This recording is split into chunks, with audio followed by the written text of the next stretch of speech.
men are very simple creatures. They don't want or expect a lot from their partners. I don't feel. They want a family. They want a family that loves them and that respects them. They want they want to at times very much want to be alone. They want the world to leave them alone many times. Um, and I think this can be highly triggering for some partners, for some women, because they're all about deep connection. Dishonesty, disrespectful, discrimination, detached, dismissive. That's it. I'm done. Relationships can be messy. Are you having trouble with your personal or professional relationship? Not to worry. As a relationship therapist and coach for over 25 years, I have a lot to share, and so will my guest experts. Let's get smarter in our business and personal lives so we can be our best selves. Now, let's get on with the show.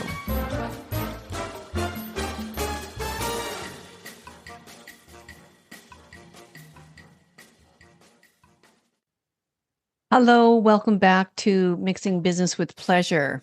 I'm excited about getting on today and doing this solo episode. I mean, I must say, sometimes I'm not always excited to record.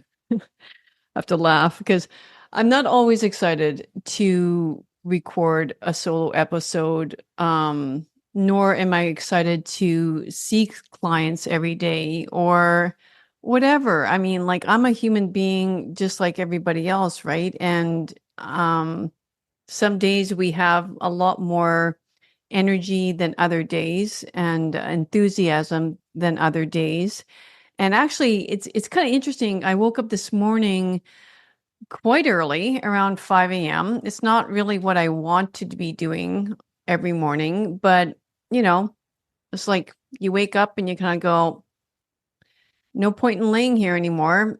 Let me go and get up. And when that happens, I have so much to read that I just tend to read and it feels good. Um, and yeah, I feel good. I really want to talk about this, the topic on emotion, which is energy. Um, yeah. And like, emotion, obviously, as a psychotherapist, when I speak about emotion, it's thought mainly of feelings, right? And emotion is just feelings in motion. But like if we think about energy and we sort of think about that in a scientific, or I guess you could say, in terms of physics, actually, like the definition of energy, like in a physical sense, is, it's very simplistic. Energy is just a force that causes things to move. And it's it actually it's very synonymous to the, in terms of even spirituality. It's sort of like what is energy in a spiritual sense. We've all felt and heard or saw for ourselves what a person's energy can do to a room, right? Like some people walk into a room and suck all the energy out of the room, while others bring life into a room or into a conversation, um, and share that energy, and people can take in that energy, and it feeds them. I mean, really, that's on a psychological sense too. That's what a person energy does to another person. Like, I mean, it feeds their heart, it feeds their soul, and it can even, feed their mind intellectually, right? So energy and emotion is a very important topic. And what I want to center on today is, I guess, emotion when it comes to men, and what role, you know, does a man play in a relationship when it comes to emotion? Now, um, I've been centering a lot, I guess, on men and men's health lately, because quite honestly, I feel that men are very misunderstood. Like, in being in a house, um, myself, that where, I have my husband, and who is male, and I have two sons who identify themselves as male. Um, I feel like, yeah, I'm getting a pretty good idea of what it's like to be a man. And then I have, of course, the privilege of working with men one on one and having them sort of open up more about their emotions. Um, and like, I kind of, just when you kind of think you have them figured out, they, they throw um something new at you. And I think that's just like, we'll never be able to figure out anybody, right? Because they are not who we are, and we're all incredibly different as individuals. And I was working with a couple this morning, a young couple, and I said that to them this morning as well. I said, like, it still amazes me how two people can get together and actually make a relationship work. When you think of it, like, how incredibly different two people are. We were raised completely differently. Um, I mean, sure, certain people are together that grew up together. I mean, but that's sort of a rarity. Um, but it still amazes me, because we think differently, we act differently, like we were programmed very differently. We've gone through different life experiences, and therefore we have completely different perspectives on so many different topics, that it fascinates me that people can actually get along sometimes. Um, so, but I I feel like the world is changing so quickly, in terms, on many different aspects, right? Like technology, 100%, but like also, like, the role of what a man is in a relationship, and just the role of a man in society. Like, how is a man supposed to show up nowadays? Like, are they still supposed to be, problem solvers, and solution focused, and stoic, and quick decision makers? um or are they supposed to be, much more in tune with people's emotions, and sort of burdened much more so with, like, feeling all the feelings, and being sensitive towards others, and I'm thinking sort of like in a professional role, right? That's where my head's going right now. Like, I mean, when you think of the leaders, of a country, or of an organization, or of a team, are we supposed to be more sensitive, like, as a man, more sensitive towards your colleagues, or what another peer is thinking in the room, and therefore be much more sensitive in terms of the way you're going to communicate to that person, because you don't want to hurt their feelings, or um, even in terms of getting rid of certain members on a team or firing people. I mean, how sensitive are we supposed to be? Um, I mean, that's the professional side of things, but how about like personally, like as a husband, as a father, as a son? I think it's becoming really confusing. And I do think this is causing some concern and like to me anyway, as a therapist, like I feel men are becoming more and more confused in terms of how are they supposed to show up. You know, like I think they're very misunderstood nowadays, and there's a lot of pressure from society to kind of show up as a certain way, and they're being demanded by their partners to show a lot more emotion than what they're perhaps comfortable. And when they're forced to be um, more emotive in their conversations and, you know, like as a partner, I mean, it can become really, really difficult. I mean, I think men, it's important for them to be able to express their emotions 100%. It always has been, because by expressing your emotions, I mean, it's a sign of communication, right? It's a sign of what your needs are, what you need to communicate, what your perspective is, what you're feeling. All of those things are very important, but the I think there's a certain threshold that men will, reach in being able to do that. And anything past that threshold is going to be extremely uncomfortable.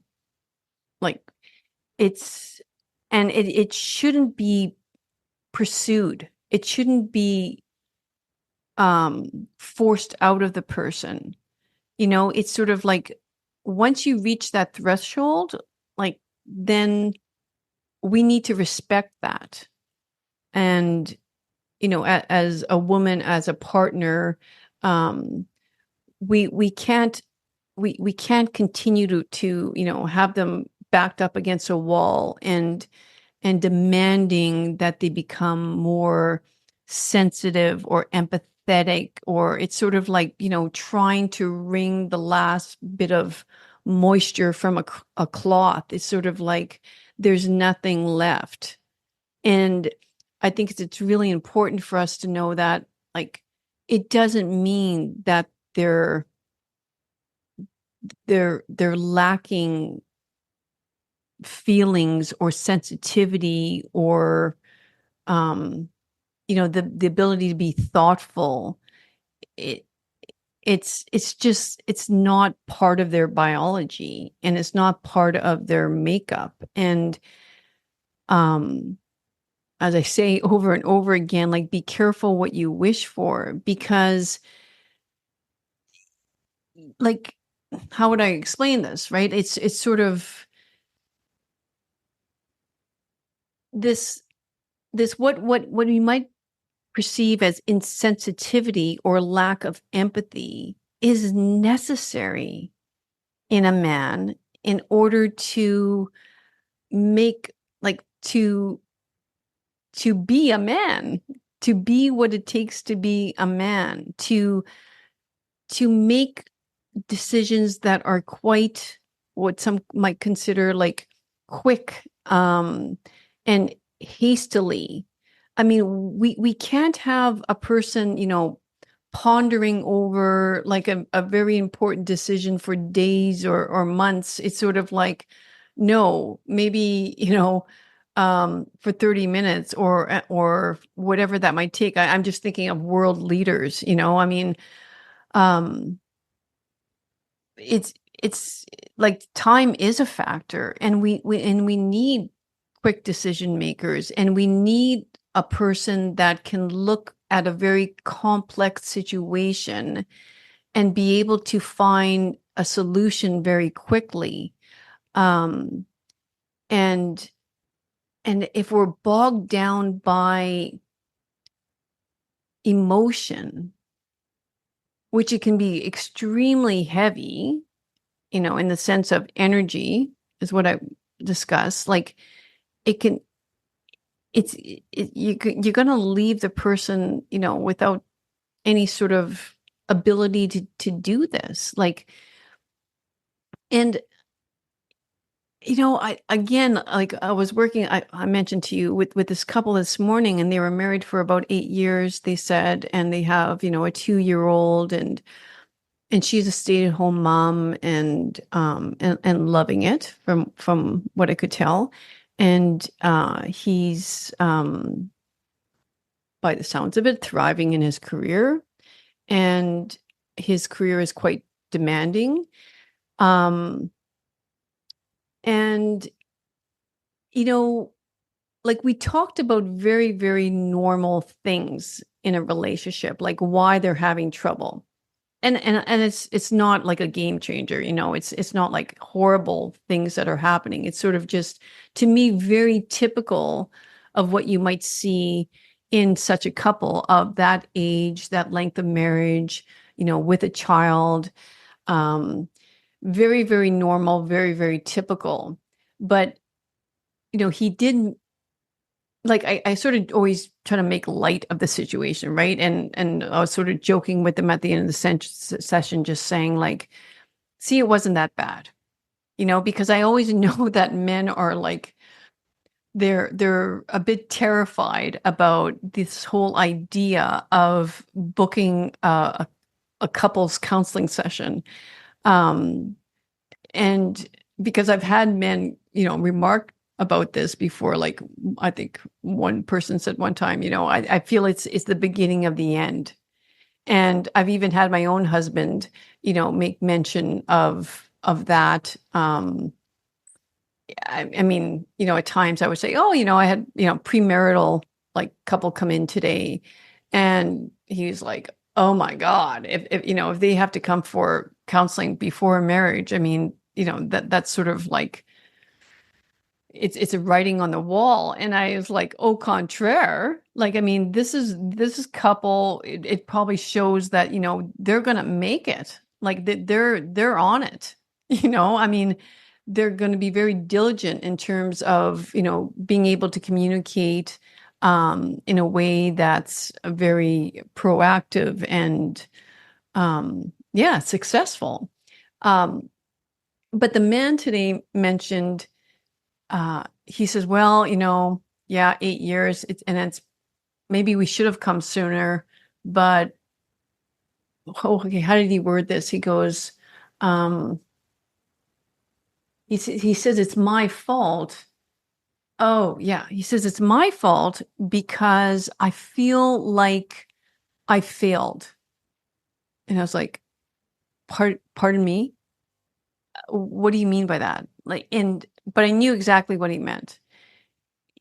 A man, and goes back to like the way men are wired, and this is not going to change, nor should we change it or try to change it. But men are wired to problem solve. And if they can't find a solution, they feel lesser than, they feel inadequate. They feel like they are not the man that they, are meant to be. So he's saying that I should have been able to figure this out on my own. I should be able to find a solution to our perpetual problems that keep on coming up and over. And I guess it's, he felt it was a sign of weakness to reach out to somebody to help with this, because that's his role as a provider, as a protector, as the man of the family. That's his role. He has now failed. And that is so wrong. It's like, it's what I have on my website, and a song that I continually like, hum in my mind. Um, the Beatles, we need a little help from a friend. We need to get by with a little help from a friend. It's so true. We need help. We need help in this world. The world is full of hardship. It's full of suffering. And why do it alone? Like, why? Maybe your parents, they may not have ever needed counseling or therapy, but they probably didn't have access to it the same way that you and I have access to it. So just because they didn't access it doesn't mean that they didn't require it, or it couldn't have like benefited their life in some way. Yes, it likely would have. And because, it's just sort of like, to do it on your own and to be, what I would say, like a prisoner of your own mind, is very, very, it's very isolating, because we don't know what we don't know. And, you might feel like your thoughts are actually the truth. Like, you're convinced that your thoughts are the truth, because that's the way you're perceiving the world. But rarely are your thoughts the truth, and whatever you've experienced in this life so far is what's molding you to be the person you are right now.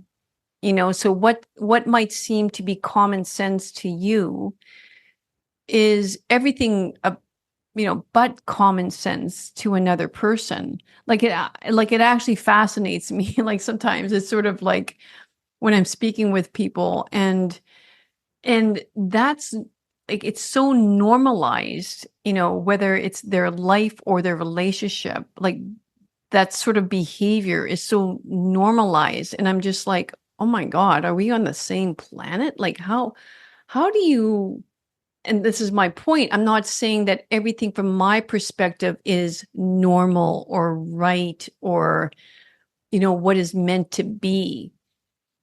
Again, no.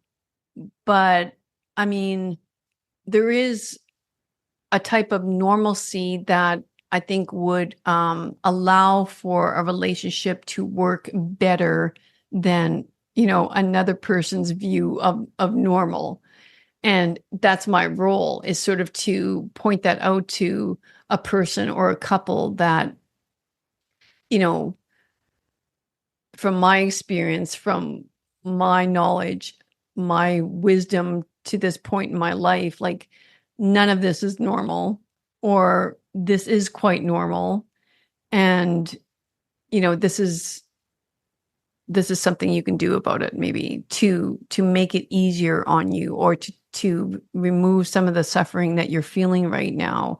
This is how I've counseled other people through it. This is how I've counseled myself through it. This is what I've read. This is what, yeah. So I've obtained from other experts, right? In certain fields. So anyway, I don't want people to do this alone. I don't think, it's good to suffer alone. I hate the idea of people being lonely. But let me also add to this, because this is really important, especially when it comes to men's health, is isolation is very different from being lonely, right? Like, I personally love isolation.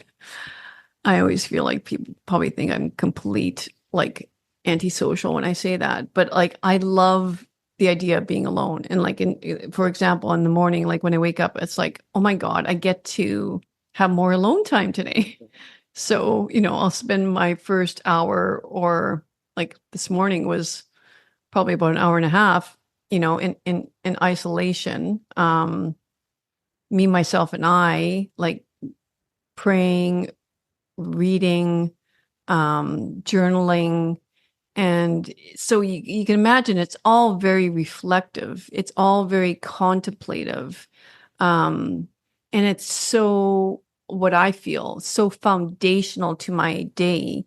Because I get to set a certain intention for the day. I get to, um, give gratitude towards my day, what I have, everything I have, and I get to pray, pray for myself, pray for my clients, pray for my family, etc., right? Pray for the world. Um, and we need that. Again, we need the help from a friend. We need all the help we can possibly, you know, gain through prayer. And I think it's extremely important. Like again, like because I probably should have slept more. I probably got like 6 hours tops last night. I, and yeah, the amount of sleep that we each as individuals need, I think that's also a bit of a farce. It's sort of like seven or more, seven. Like if you're not getting that, there's something wrong and we need you to blah, blah, blah. Like 100%. We all need sleep. But I do think people require different amounts of sleep than others. But that's a whole other topic. But I I mean, did I have like tons of energy once I did start kind of getting out of my, you know, isolation and getting like I do some exercise every morning. Did I enter that exercise like full of energy? No, but I definitely um and this is a tip. I mean, I look towards like I faked it. I faked it. I was um, going, oh my God, I have so much energy today. This is amazing. And I went through my, little routine of stretching and strengthening and like skipping rope stuff. And I was like, I pasted a smile on my face. It's sort of like, and I know that it does affect my whole biology. Like as soon as the corners of my mouth raise up, and like I do have more energy. I am happier. Like, and in the shower I was singing a tune, just humming a tune. And yeah, like sometimes you do need to fake it, but through faking it and persevering, um your whole energy changes in your body. You tend to get out of the me narrative as well. And it's like, oh no, I only got 5 hours or for 6 hours or whatever. Oh, my day's gonna suck. Oh, or like all about me. And that's again why I go to gratitude and prayer and setting my intention. And this is how I want to approach my day. Take it or leave it. This is my intention. Sorry for the interruption, but I have an important message. If you're finding it tough to stay focused and execute on your goals, despite knowing you've got what it takes, I get it. The pressure to perform in executive roles can be intense, and sometimes the real challenge isn't just the work, it's what's going on internally. That's why I created the Execute program. It's not just about incorporating long-term behavior change. It's about addressing the psychological barriers that might be holding you back. As a psychotherapist, I bring a unique perspective that goes beyond traditional coaching. We dive deep to ensure that any underlying issues, such as anxiety or depression, are recognized and managed. This way, you're not just making progress, you're making transformative change. You can find all the details about Execute in the show notes.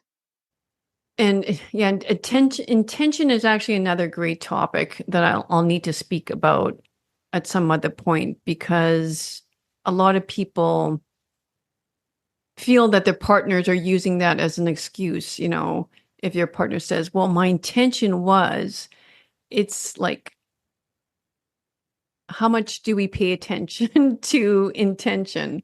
Um, and yeah, but that's a whole nother topic. Getting back to, our topic of emotion and men's emotions and men's mental health. I do feel that men are very simple creatures. They they don't want or expect a lot from their partners. I don't feel um, they they want they want a family. They want a family that loves them and that respects them. They want they want to at times very much want to be alone. They want the world to leave them alone many times.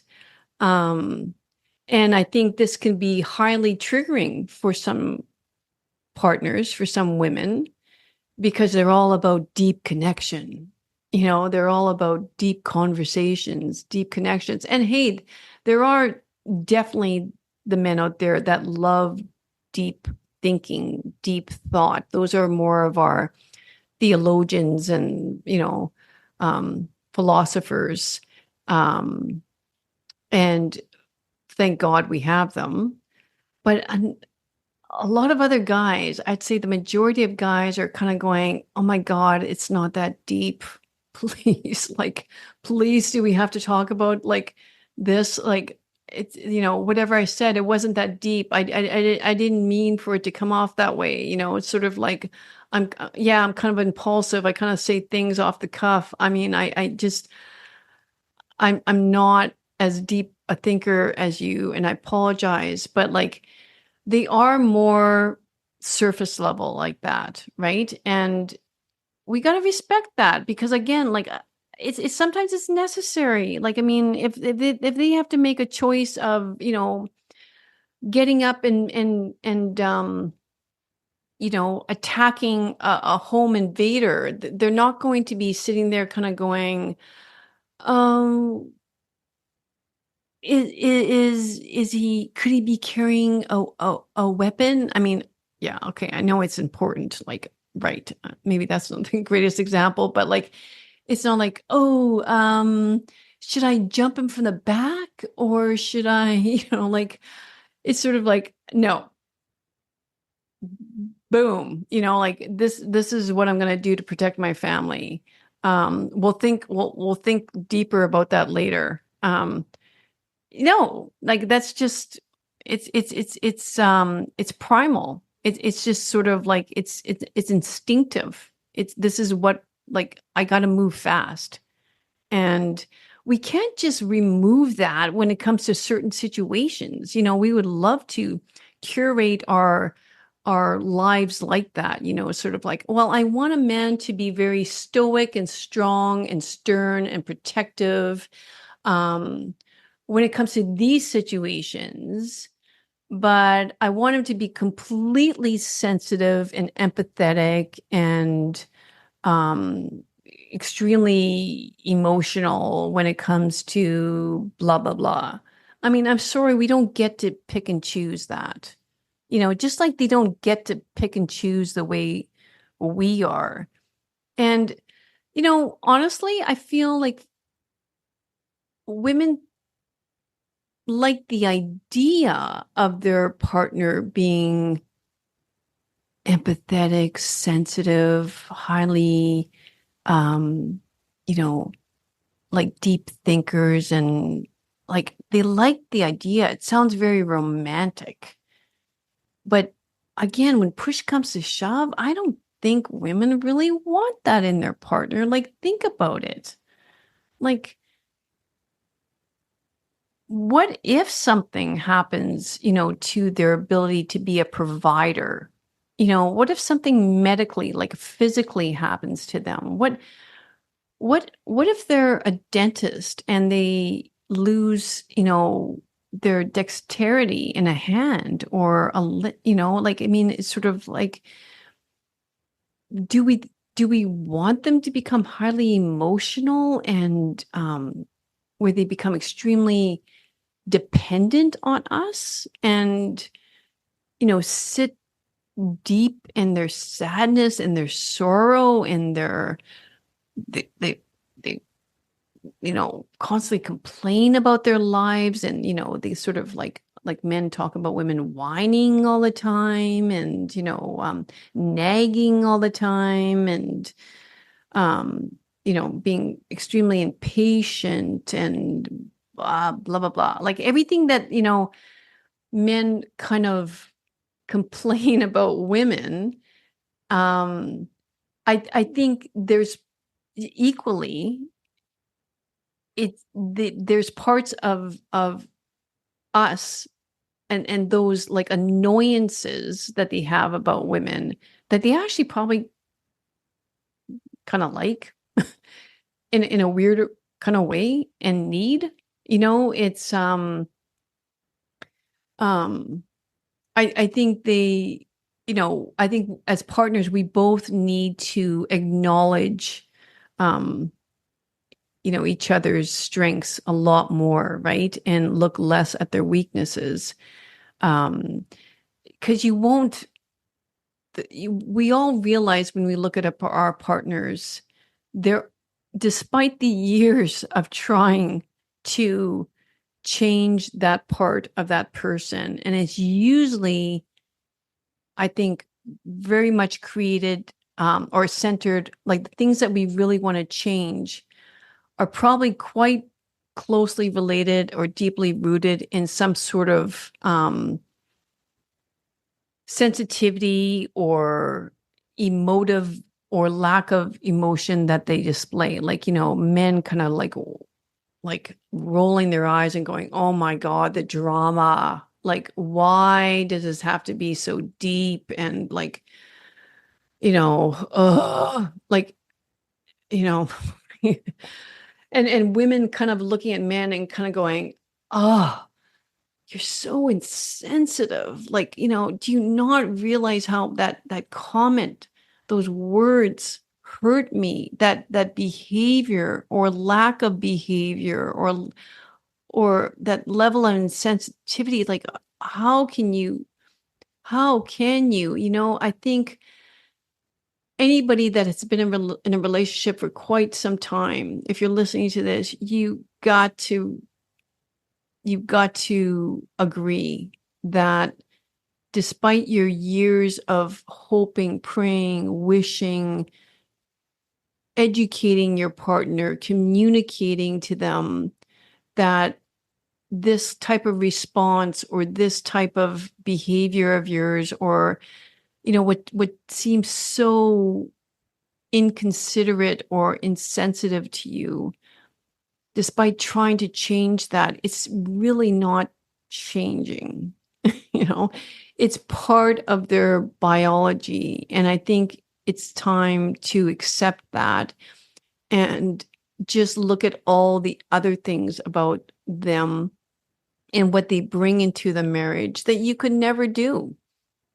You could never really be, because it seems so difficult for you to be that way. It just seems like every part of your genetic makeup is just sort of like challenged when you try to think that way or behave that way. It just seems not to be you. Um, so, which, and I'm not talking about, obviously, when I talk this way, I'm not talking about, behaviors that are just unkind and very unfair and very unjust. I mean, I'm not talking about, obviously, the things like honesty, like all the virtues, right? Well, it's just not, can you imagine your partner going like, well, it's just not common for me to be, or it's not natural for me to be honest. Like, can you not overlook that, please? It's just, It's me. My parents were completely dishonest to me all the time, growing up. So that's just the way I'm programmed. Like, take it or leave it. No, no. It doesn't count for those virtues, I mean, like anything that has to do with the golden rule of life or the Ten Commandments. No, you don't get to, like, you know, lump that in with what I'm talking about in terms of, certain behaviors, right? Like, there's certain behaviors that are part of the non-negotiables that you have in terms of what you feel a relationship requires. And that can be very personal, but of course it's also very, like I say, on the virtue side, it's what every human needs. Every human needs to have a partner that's reliable. Every human being deserves and requires and needs a person that commits to the relationship, that a person that you can trust. And like I mean, dependability, reliability, honesty, someone that respects you, someone who acknowledges your efforts in the partnership, someone that's willing to make the partnership a we rather than this is an I thing and this is what I want, I desire. Like, sometimes we need to bury our desires, right, and say no to what we desire and instead honor our partner and respect the needs of our partner, not just look at what we desire, but what it means to, and for a man, I think what it needs to respect a woman's physical and emotional equilibrium, right? Because because of our, depth of emotion, we are much more delicate in that sense. Yeah. And our feelings get hurt probably a lot more than yours do because we tend to run a little bit more emotional. So again, it's not to say that this is a blanket statement. I know many men out there that are very in touch with their feelings, very sensitive. But, I think, and there's nothing wrong with that. And, but in terms of, in general terms, I think by, it's an equilibrium, right? It's sort of like, it's more of, if a man is more sensitive or empathetic, or maybe what you would say more emotionally intelligent, there, I would believe that man also is maybe lacking some of, the requirements of, let's say, what, a leader might be, or what a CEO might be. It's like, again, I always come back to, like, you can't have your cake and eat it too. Like, I mean, it's like, by being a little bit more on one side, you're going to give up the other parts of who you're made up to be. I hope that makes sense. Again, a woman who might be a little bit more of a straight shooter, a woman that might, tell it like it is, like, don't hold back sort of thing, very direct in how she speaks, a woman who really knows what she wants and goes after it. Might also be, or like a woman that leads a team, a woman who's like an entrepreneur, a woman who runs a business, a woman who is a CEO might be equally criticized for lacking empathy or emotion, or is mean, or is cutthroat, or blah, blah, blah. I mean, they might be criticized as well, but I mean, we need those women. We need women in business um, to stand up to that. And there's nothing wrong with that.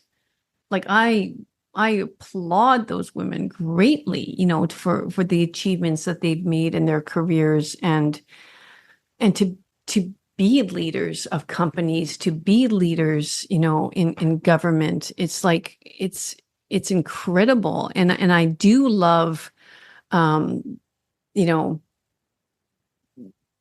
this occurring in the 21st century, which, again, but brings me back to how men are becoming a little bit overwhelmed, and I think slightly confused because of the way they're programmed. It's sort of like, but I've always been told that I am perhaps the more powerful and stronger race. And therefore, how can my colleague be, climbing up this ladder quicker than I, or yeah, like, rocking it in terms of finance or engineering, or, what we all, or law, like what we all sort of think of as more linear, like black and white roles in business, right? But I think we all can change if we really want. Like, if you're a woman right now and you feel, I don't know, I feel like I'm a little bit more of a feelings delicate kind of little flower. I not, I don't know if I could really handle those roles. Hey, you know what? If you want it, yeah, go for it. And I think we can all adapt into different roles if that's truly what we want to be, and you don't have to apologize for it. If you're a guy and maybe you're criticized by your guy friends as being, oh, I don't know what's a term, man, like, oh, you're pussy whipped, or like, I don't know, like, you're a weaker man because you want to stay home with the family and play, Monopoly rather than, I don't know, going out for a beer with the guys. Or like, no, like, I mean, you do whatever you feel you want to do, and women, if you want to go after that top position, like, or if you want to be like in tech and I love that. Like, I love seeing the different roles, that people play, but it's whatever feels good in your heart, in your soul. I think that's what you need to really concentrate on, is how you feel inside about it, and just go for it. Go for it. But again, I'll remind you, if you need a little help from a friend, don't apologize for that, because I feel we all do, and we need to get together and join forces. All right. I will let you go. And don't forget that rating the show, commenting on YouTube, all that's so wonderful. I love feedback, good and bad. I'll say that now, even though it sucks to get bad comments, but it's all good. All right. Thank you, and I'll see you next week. Thanks for tuning in to this episode. Remember that you can watch the full episode on YouTube, where I plan to hang out the most. Your feedback and suggestions for future guests are incredibly valuable to me, so please don't hesitate to post a comment. You are an integral part of this journey.